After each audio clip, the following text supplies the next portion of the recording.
No, i una cosa que és molt rellevant i molt important. El que hem de garantir és que la immigració es faci amb integració. Integració què vol dir? Permís de residència, permís de treball.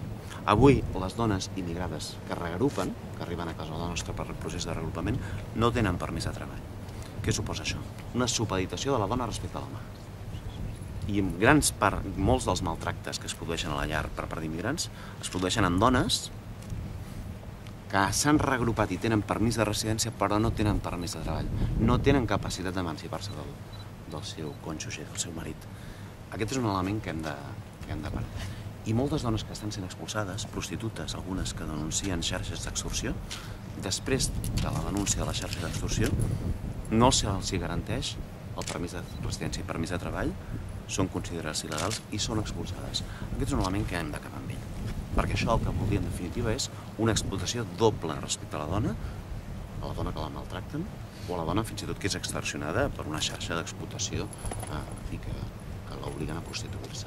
Ens estem trobant en casos d'aquest tipus. I la resposta davant d'això no és un discurs dur, no és a veure qui expulsa més. La resposta davant d'això és drets i deures. I aquest és un dels elements que volíem. I si venen amb nens?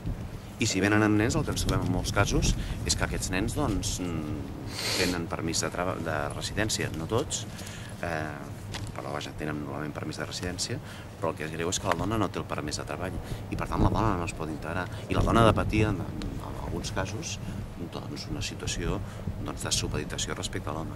El que estem dient és que alguns casos que ens hem trobat de dones maltractades, dones immigrants maltractades, aquestes dones no tenen una altra alternativa, perquè tenen el permís de residència però no tenen el permís de treball.